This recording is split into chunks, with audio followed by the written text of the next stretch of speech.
now I want to hand it over to the President of Ukraine, who has as much courage as he has determination. Ladies and gentlemen, President Putin. President Putin. You can beat President Putin. President Zelensky. I'm so focused on beating Putin, we got to worry about it. Anyway, Mr. President. I'm better. You are a hell of a lot better.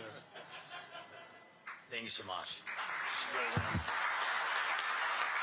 very much.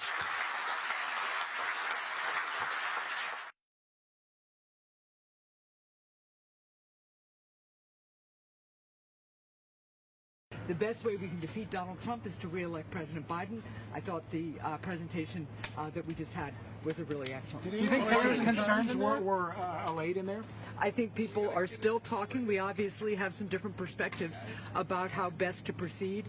But again, the president's team made a very strong presentation, and I continue to support the re-election of President Biden. Senator Manchin thinks that there will be a decision perhaps Sunday. What do you think of that timeline? The timeline, the president has indicated he is running for re-election and will continue to stay in the race.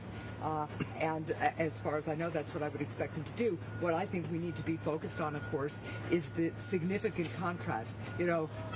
President Biden had a bad debate.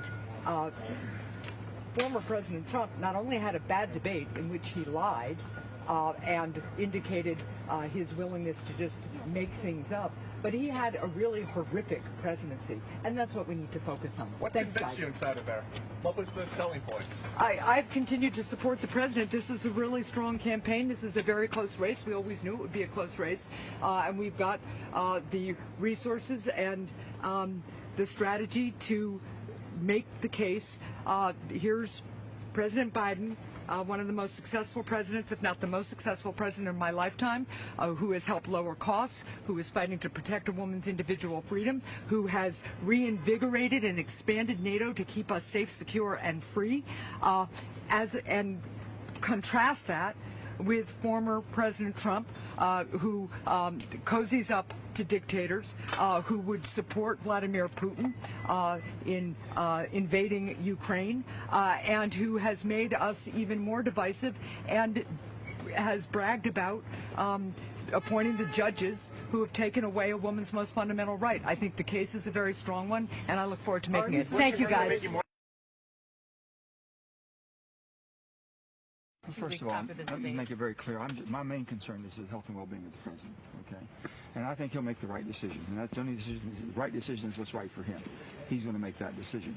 It's right for the country. Then we'll make a decision from there. Is there a feeling, Senator, that this is? I think by Sunday. Sunday what? Do you think by Sunday that there will be some consensus? I think by Sunday. By this Sunday, this is my estimation. I thought 2 weeks. I said we have NATO in, NATO leaves today.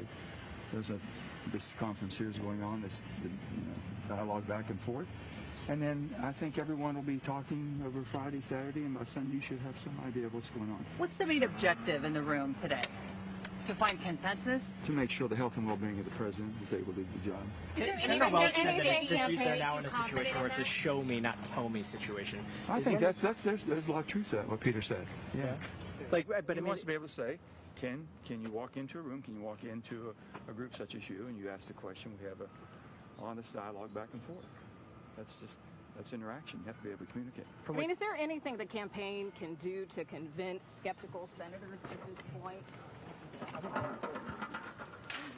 So when you say by Sunday, how important is the press conference tonight for the president? They're all important. The more he does